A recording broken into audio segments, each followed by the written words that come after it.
Episodio número 2698.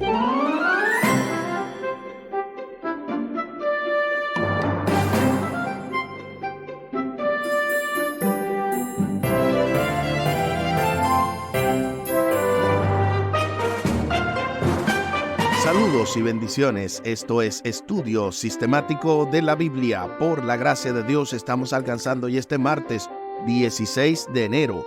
Dios es el juez. En el marco de esta lección número 3, el Señor reina, con el texto a memorizar de Salmos capítulo 93 y el versículo 1. El Señor reina, se vistió de majestad. El Señor se vistió, se ciñó de fortaleza. Afirmó el mundo y no se moverá. Salmos capítulo 93 y el versículo 1. La verdad es que estamos cada día más recibiendo gran bendición a través de estos estudios, y hoy tenemos no solamente la lección como tal, sino también el poderoso comentario teológico del doctor y pastor Franklin Martí. Al final del programa estaremos compartiendo la vía de contacto de este ministerio, Audios de Bendición, con Omar Medina. Recuerden que pueden siempre no solamente sintonizar este programa, sino también compartirlo. También estamos siempre abiertos a recibir cualquier nota de voz, cualquier audio en el que usted pueda dar su testimonio de cómo este programa le está siendo de ayuda, le está siendo de bendición espiritual.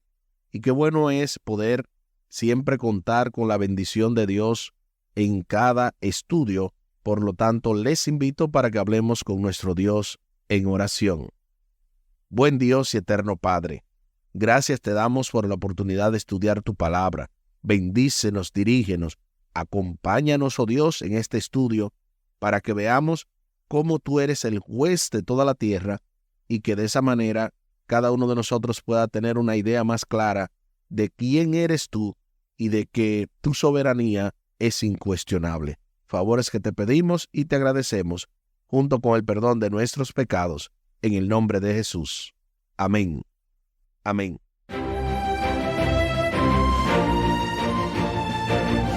Dios es el juez.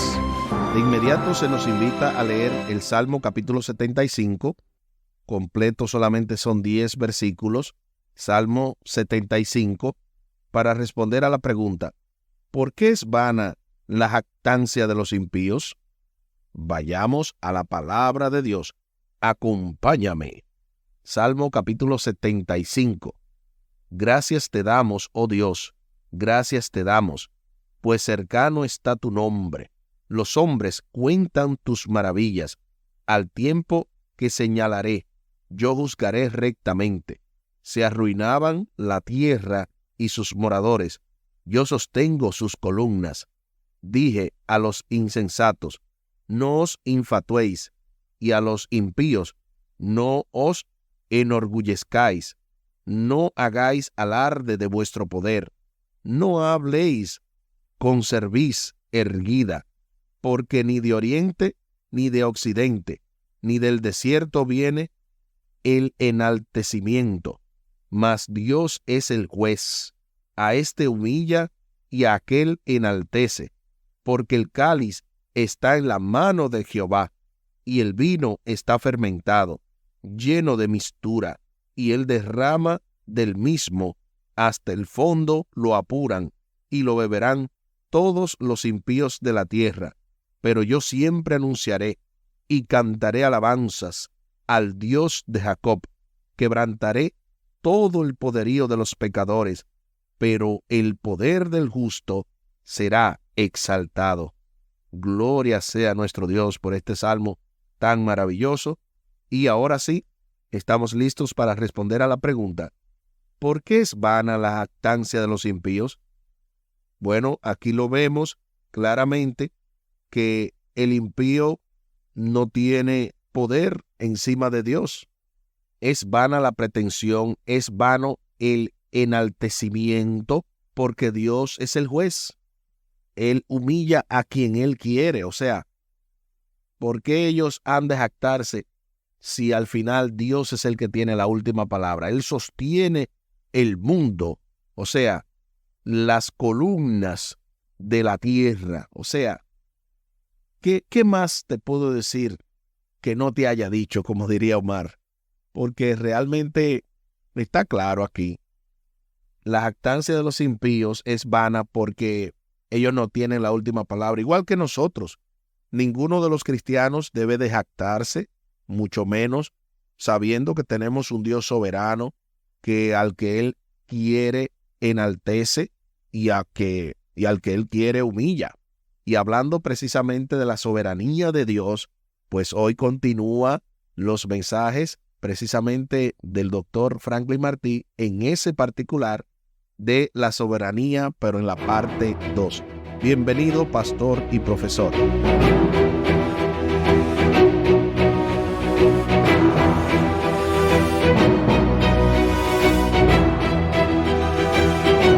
Un teólogo llamado Gordon Clark dijo hace mucho tiempo, por ahí alrededor de los años de 1960, que nosotros como cristianos, cuando hablamos de este concepto de la soberanía de Dios y que Dios es nuestro creador, pues cae mal en oído de mucha gente, especialmente por la maldad que hay en el mundo, tantos sufrimientos, tantos problemas, tantas dificultades. De ahí que nosotros los cristianos hemos tratado de enfrentar esa objeción en contra de Dios, diciendo que Dios quiere, pero no puede erradicar el mal.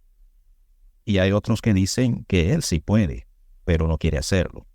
El problema es que cuando nosotros decimos que Dios, en este caso, quiere erradicar el mal, pero no puede hacerlo, caemos en el problema de que hacemos que Dios no sea omnipotente, o sea, Dios no es omnipotente entonces. Y si vamos al segundo de que Dios quiere hacerlo, o que Él puede hacerlo, pero no quiere hacerlo, entonces podemos caer en el mal de que decimos, bueno, pues Dios no es bueno.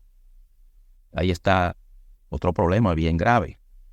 El caso es que nosotros también hemos hablado del libre albedrío de Satanás y de Adán y Eva. Pero quizás no hemos sabido dar una explicación adecuada a todo esto. Por ejemplo, si nosotros buscamos a Jeremías, el capítulo 18, en los versículos 1 en adelante, vamos a encontrar cómo Dios le dice a Jeremías que vaya a la casa del alfarero y que viera al alfarero cómo él hacía estos vasos y estos recipientes en su alfarería con el barro que él allí manejaba. Y vio cómo el alfarero en sus manos, algunos vasos se dañaban, alguna de estas vasijas no tomaban la forma que él quería y pues el alfarero simplemente volvía a hacer otra vasija del mismo barro. Y entonces dice Dios a Jeremías en el capítulo 18, versículo 5, entonces vino a mí palabra de Jehová diciendo, no podré yo hacer con vosotros como este alfarero, casa de Israel, dice Jehová. Como el barro en manos del alfarero, así sois vosotros en mis manos, casa de Israel. O sea, Dios hace con nosotros lo que Él quiere. Y yo lo mencioné en la parte anterior. Dios hace lo que Él quiere, como Él quiere, cuando Él quiere, donde Él quiere, con quien Él quiere, para lo que Él quiere, etcétera, etcétera. De nuevo, algunos dirán, bueno, pero entonces Dios es arbitrario.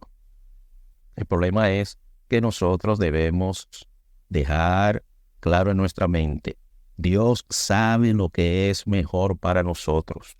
No somos nosotros los que lo sabemos. Yo sé que hay muchos que van a decir, no, pero mira, tanto sufrimiento, tanta maldad, ¿cómo tú le vas a contestar a esta señora que tiene una hija que fue violada?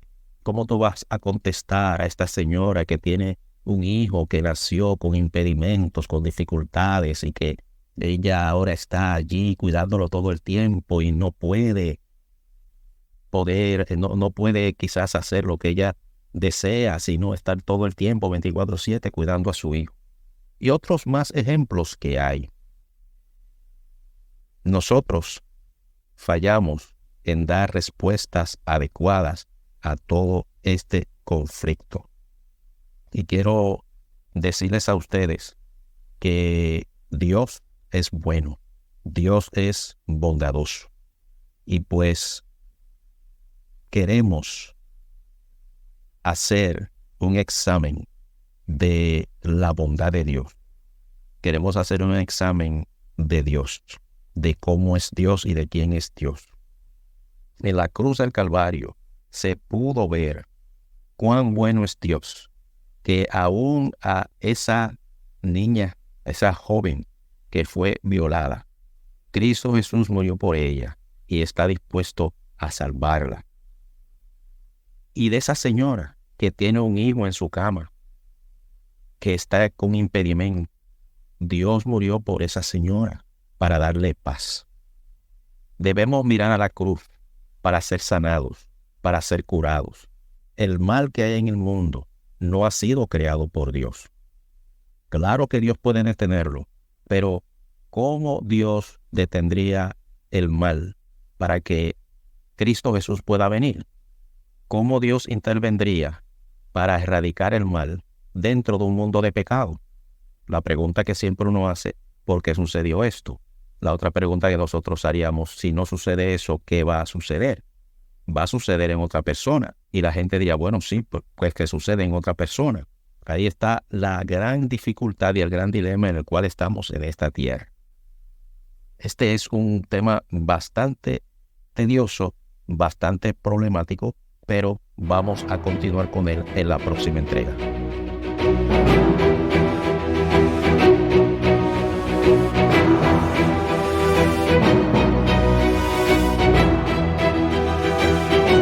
Gloria sea nuestro Dios. Muchísimas gracias, doctor, por este tremendo comentario y por abrirnos aún más el deseo de seguir investigando de esto de la soberanía con ese dato de el teólogo Gordon Clark de los años 1960, que planteó precisamente, así como usted dice, este problema donde la gente, queriendo de alguna manera dar respuesta, a veces lo que hace es que como que no concilia. Queriendo defender a Dios, vienen y dicen, no, porque Él quiere eliminar el mal, pero no puede. ¿Cómo va a ser si Él es soberano, si Él es todopoderoso? Pero si también dicen, así como usted mencionó, que Él puede hacerlo, pero no quiere, también se meten en un problema, porque entonces Dios no sería bueno. Y qué bien usted lo definió, que Dios sí es bueno, que está pendiente de esa madre con esa aflicción sobre su hijo, que está pendiente de esa joven que recibió ese maltrato. O sea, Dios no es el causante del dolor, pero obviamente hay un mundo en el que el libre albedrío ha traído toda clase de cosas, y la mayor evidencia de que Dios respeta la voluntad humana es que Dios, en ese sentido, no impone que se siga sus directrices, aunque claro está, en algún momento determinado, esto ha de parar. Y Dios ha parado muchas veces el mal que el enemigo ha querido hacer y que ha hecho precisamente, y Dios siempre tiene misericordia de nosotros, a pesar de que nosotros somos los que nos alejamos de Él. Como Rey soberano, el Señor es también legislador, tal y cual como lo dice Salmo 99:7, Salmo 99:7, cuando dice, en la columna de nube hablaba con ellos, guardaban sus testimonios y el estatuto que les había dado. O sea, Dios habla de esto, del asunto de las leyes, pero Dios también es juez, tal y como lo dice el Salmo 98:9 y el Salmo 97:2. Veamos, por ejemplo, el Salmo 97:2. Nubes y oscuridad alrededor de él, justicia y juicio son el cimiento de su trono. O sea, Dios es soberano, es legislador y es juez. Los impíos amenazan constantemente el orden justo que Dios estableció en el mundo, pero el Señor juzgará al mundo y pondrá fin al dominio del mal. Y eso lo vimos en el Salmo capítulo 75, en los versículos del 8 al 10, cuando dice que él tiene el cáliz en la mano. O sea, la ira Dios la está controlando para ejecutarla en el momento preciso, que ya no haya más oportunidad, con el que yo diría en el que esté en completo el número de los sellados. ¿Por qué Dios no ha venido? Porque si viene, posiblemente tú o yo o cualquier familiar, amigo, vecino o alguien que todavía no se ha entregado al Señor no lo pudiera hacer. Esa es la mayor evidencia quizás del por qué Dios no ha terminado el mal. Es que todavía hay alguien que necesita escuchar este mensaje de salvación, y Dios, en su infinita misericordia, en su presciencia divina, Él conoce el fin desde el principio. Él sabe cuándo podría quebrarse cada hijo de Dios, y antes de que eso suceda, Él entonces ha de dar la salida. En el Salmo 75 también vimos varias imágenes que describen la destrucción irrevocable de los impíos. La imagen de una copa con el vino tinto transmite la intensidad de la furia de Dios. El corte de los cuernos de los impíos implica el fin de su poder y dominio, mientras que el poder de los justos será exaltado. Claro, porque ustedes recordarán que este asunto de los cuernos tiene que ver con poder en la Biblia. Se habla de 10 cuernos, o sea, Apocalipsis y también Daniel, y de un cuerno pequeño, especialmente Daniel capítulo 7, y todo eso del cuerno pequeño, los cuernos, todo eso tiene que ver con reino. Entonces Dios ha de quitarle el poder a los impíos. Dios tiene un tiempo designado para su juicio. Este juicio ejecutivo claramente tendrá lugar al final de los tiempos, tal y como lo dice el Salmo 96:13 y 1 Corintios 15, 23 al 26. Leamos Salmos 96:13. Delante de Jehová que vino, porque vino a juzgar la tierra, juzgará al mundo con justicia y a los pueblos con su verdad.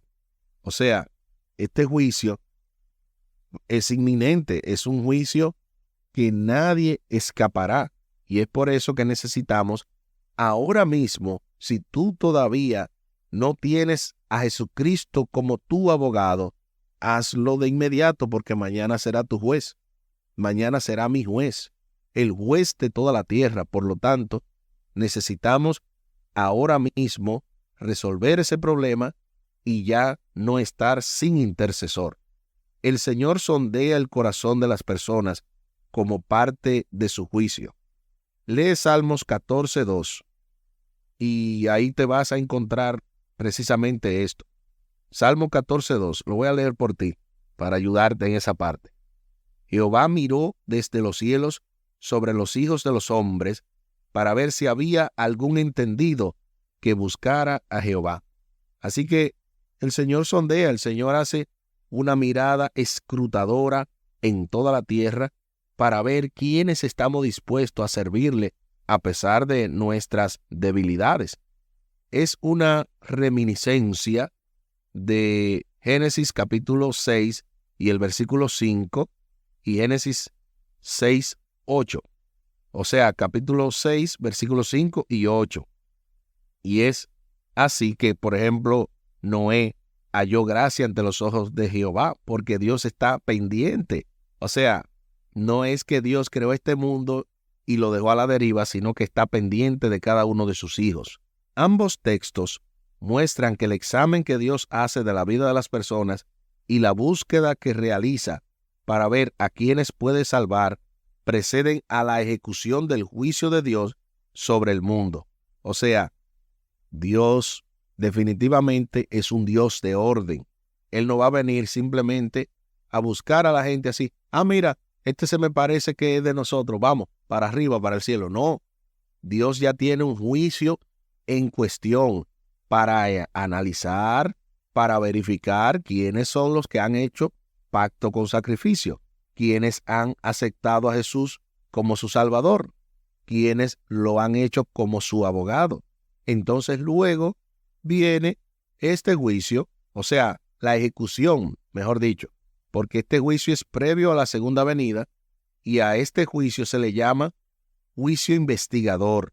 Cuando Dios entonces defiende a los justos y decide el destino de los impíos. ¿Todavía quieres saber, por ejemplo, cómo funciona? Bueno, en primer lugar, Dios libera a su pueblo de los impíos y luego corona a los humildes con la salvación, porque Él primero ejecuta la salvación de los justos. Luego entonces, en segundo lugar, los impíos que no se arrepienten son destruidos para siempre.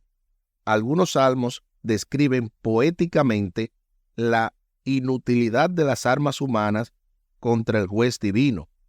El Señor es también un Dios que perdona. Aunque castiga las maldades de la gente, podemos estar seguros de que Dios realmente perdona, que Él castiga la maldad de la gente, pero trata de que sea lo último. El pueblo de Dios, no solo los impíos, dará cuenta a Dios. O sea, tal y como lo dice el Salmo 50, versículo 4, Salmo 54, convocará a los cielos de arriba y a la tierra para juzgar a su pueblo. O sea, si Dios ha de juzgar a su pueblo, ¿no ha de juzgar también a los impíos? Claro que sí. Claro está que el juicio de los justos, el juicio que se hace en favor de los hijos de Dios, es un juicio con el objetivo de salvarlo, con el objetivo de perdonarlo. Pero en el caso del juicio de los impíos, valga la redundancia, es para condenación, es para un juicio ya de ejecución de la ira de Dios en función de que esa persona no se alejó del pecado. En todo caso, nosotros debemos saber que Dios ama al pecador, pero aborrece el pecado. De modo tal, entonces, Dios, si ha de ejecutar su juicio en contra del pecado, todo el que se aferra al pecado va a detonar junto con el pecado, porque Dios lo que quiere destruir precisamente es el pecado. Valga la repetición. Salmo transmite la misma noción que se expresa en otros textos bíblicos de que el juicio de Dios comienza con el pueblo de Dios, pero se extiende a toda la tierra. El salmista clama a Dios para que lo juzgue, pero confía en la justicia de Dios para que lo defienda. Y eso de verdad que es muy, pero muy importante. Tanto lo dice Salmos como Primera de Pedro, Deuteronomio. Hay un montón de versículos, pero solamente vamos a leer uno para que usted tenga una idea más clara. Salmos capítulo 7, los versículos del 8 al 11. Noten lo que dice. Jehová juzgará a los pueblos. Júzgame, oh Jehová, conforme a mi justicia y conforme a mi integridad. Fenezca ahora la maldad de los inicuos, mas establece tú al justo, porque el Dios justo prueba la mente y el corazón. Mi escudo está en Dios, que salva a los rectos de corazón. Dios es juez justo, y Dios está airado contra el impío todos los días. Eso es lo que dice Salmo capítulo 7, versículos 8 al 11. Así que está clara esta idea de que realmente Dios juzga con justicia, pero que especialmente Él defiende a los que hacen pacto con sacrificio. Salmos nos llama a alegrarnos a la espera de los juicios de Dios. Se hace la pregunta final en base a esto. ¿En qué medida el juicio de Dios es una buena noticia para quienes están cubiertos por la sangre de Cristo? Yo te voy a decir una cosa. Cuando tú analizas que la segunda venida de Cristo, que el juicio investigador, que lo que Dios hace es para salvar y para liberar a su pueblo, óyeme, pero ¿quién no estaría feliz? ¿Quién no estaría ansioso de que llegue ese momento en el que pueda finalmente despedirse de todo llanto, de todo dolor, de toda miseria? volver a ver sus seres queridos. Entonces, yo no sé si hay alguien que en este momento se pone a analizar si ya estás cubierto por la sangre de Cristo. ¿Cuán deseoso deberías estar de que este juicio llegue a su fin, de que ya se ejecute la sentencia? Cuando estamos del lado de Cristo, claro está. Pero si no fuera así, cada uno diría, óyeme, ojalá que todavía se extienda un poquito más, porque todavía no he podido entregarme al Señor, todavía hay cosas que me atan a este mundo. Pero gloria a Dios, porque Él quebranta las cadenas y es el juez justo de toda la tierra. Aquí el tiempo se acabó.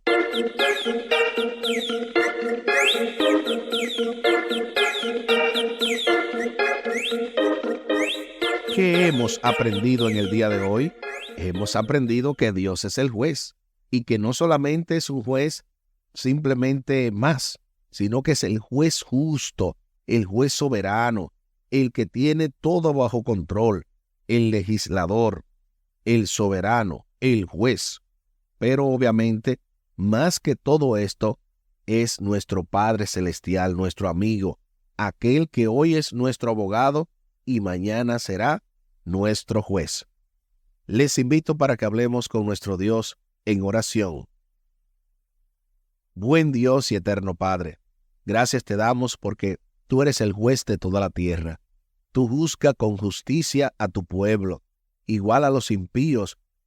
Todos a una voz hemos de declarar que tú eres justo y para siempre es tu misericordia. Por lo tanto, en esta hora pedimos que tú seas con cada miembro de nuestra familia, con cada amigo, con cada hermano, con cada persona que nos rodea.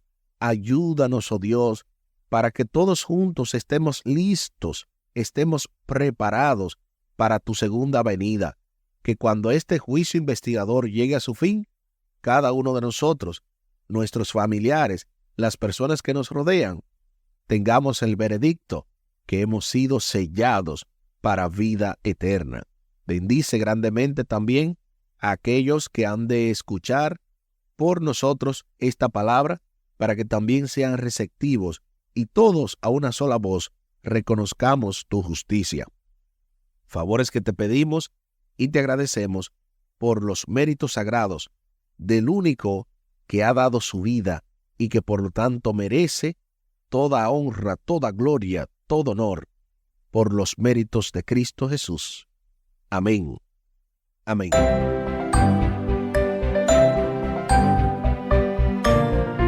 Espere para mañana miércoles, Dios mediante, se acuerda siempre de su pacto. Esto se va poniendo cada vez más interesante en el marco de esta lección número 3, El Señor reina, con el texto a memorizar de Salmo capítulo 93 y el versículo 1. El Señor reina, se vistió de majestad, el Señor se vistió, se ciñó de fortaleza, afirmó el mundo y no se moverá. Salmos capítulo 93 y el versículo 1. Así como lo habíamos mencionado al principio del programa, compartimos la vía de contacto de este ministerio, Audios de Bendición, con Omar Medina. Pueden hacerlo vía WhatsApp al 484-838-8989. Una vez más, vía WhatsApp, el 484-838-8989. Recuerden que estamos disponibles en diferentes podcasts, así también como a través de la radio o de varias emisoras, y también estamos disponibles en YouTube. Pueden seguir compartiendo, suscribiéndose al canal y de esa manera seguir promoviendo estos audios de bendición que no solamente incluyen el estudio sistemático de la Biblia, sino también otros contenidos, como ya ustedes saben, poemas, reflexiones, la serie de Un Minuto Basta, entre otras cosas que nuestro hermano Omar sigue subiendo cada jueves y de vez en cuando también ofrece otros audios adicionales. Muchísimas gracias por la fina gentileza de la atención dispensada. Estuvo con ustedes Tomás Polanco. Un día más para la esperanza, un día menos para el dolor. Que Dios les bendiga. Ánimo contra el miedo. Hay paz. Hay paz.